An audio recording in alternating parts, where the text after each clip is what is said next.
হে আমিরুল মুমিনিন, এই ব্যক্তি আমাদের পিতাকে হত্যা করেছে। আমরা এর ন্যায় বিচার চাই। আমরা প্রাণের বদলে প্রাণ চাই।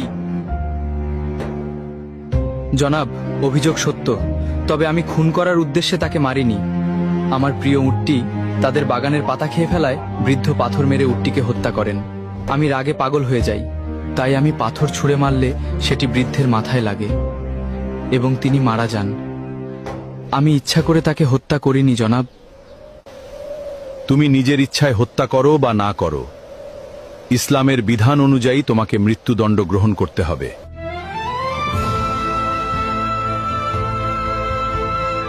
আমিরুল মুমিনিন, যেহেতু ইসলামী বিধান অনুযায়ী আমাকে শাস্তি পেতেই হবে, সেহেতু আমি এটা মেনে নিচ্ছি। তবে আমাকে 3 দিন সময় দিন। আমার কাছে একটি এতিম বাচ্চার কিছু সম্পদ রাখা আছে। আমাকে গ্রামে গিয়ে সেই এতিম বাচ্চার আমানতটি বুঝিয়ে দিয়ে আসতে দিন, না হলে হাসরের মাঠে আমাকে খেয়ানতের দায়ে অপরাধী হতে হবে।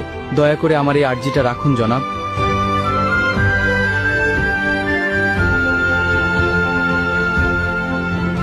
ঠিক আছে, আমি তোমাকে ছেড়ে দিতে পারি, কিন্তু শর্ত হলো কাউকে তোমার জামিনদার হতে হবে।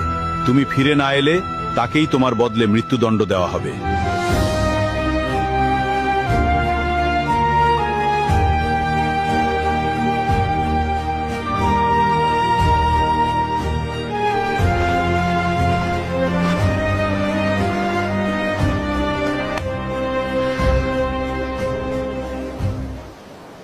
হে আমিরুল মুমিনিন, আমি ওর জামিনদার হব। ও যদি না আসে আপনি আমাকেই শাস্তি দেবেন। ঠিক আছে, মঞ্জুর করা হলো। 3 দিনের মধ্যে যদি তুমি ফিরে না আসো, তাহলে তোমার পরিবর্তে আবু যর গিফারিকে হত্যা করা হবে।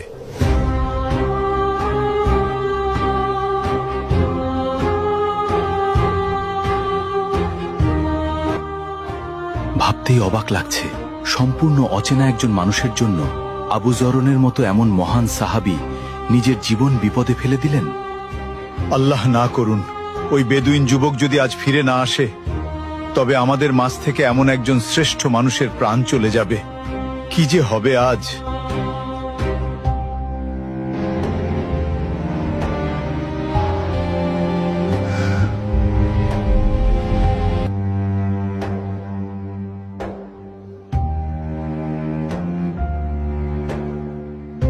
ওই লোকটা যেহেতু 3 দিনের মধ্যে আসতে পারেনি, সেহেতু আবু যর গিফারিকেই তার পরিবর্তে হত্যার আদেশ দেওয়া হলো।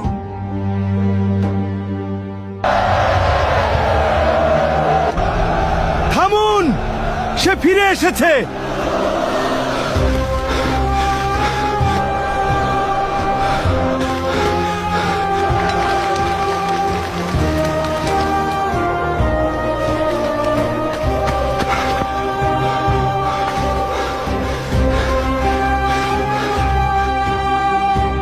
কি ব্যাপার, তোমার আসতে এত দেরি হলো কেন? আমিরুল মুমিনিন, মাফ করবেন। রাস্তায় যদি আমার ঘোড়া পায়ে ব্যথা না পেত, তবে যথাসময়ে আসতে পারতাম। বাড়িতে গিয়ে আমি একটুও দেরি করিনি। বাড়ি পৌঁছে গচ্ছিত আমানত ও ঋণ পরিশোধ করি।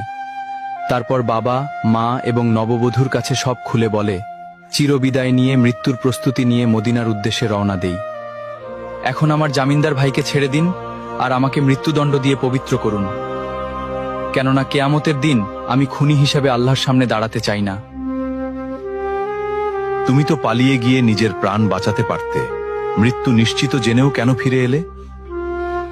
আমি ফিরে এসেছি কেউ যাতে বলতে না পারে এক মুসলমানের বিপদে আরেক মুসলমান সাহায্য করতে এগিয়ে এসে নিজেই বিপদে পড়ে গেছিল। আর আপনি কেন এই অপরিচিত লোকের জন্য নিজের জীবন বাজি রাখলেন?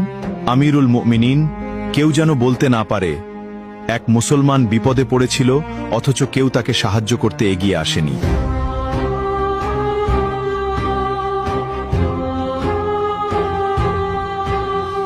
হে খলিফা, আপনি তাকে মুক্ত করে দিন। আমরা তার উপর করা অভিযোগ তুলে নিলাম। কেন? তোমরা তো বিচার চেয়েছিলে। কেউ যেন বলতে না পারে এক মুসলমান অনাকাঙ্ক্ষিত ভুল করে নিজেই স্বীকার করে ক্ষমা চাওয়ার পরেও অন্য মুসলমান তাকে ক্ষমা করেনি। আজ তোমরা প্রমাণ করলে এই উম্মাহার বুক থেকে ওয়াদা পালন একে অপরের প্রতি বিশ্বাস এবং ক্ষমার গুণ হারিয়ে যায়নি। জেনে রাখো, যেখানে বিশ্বাস এবং ক্ষমা থাকে সেখানে আল্লাহর রহমত সবচেয়ে বেশি বর্ষিত হয়।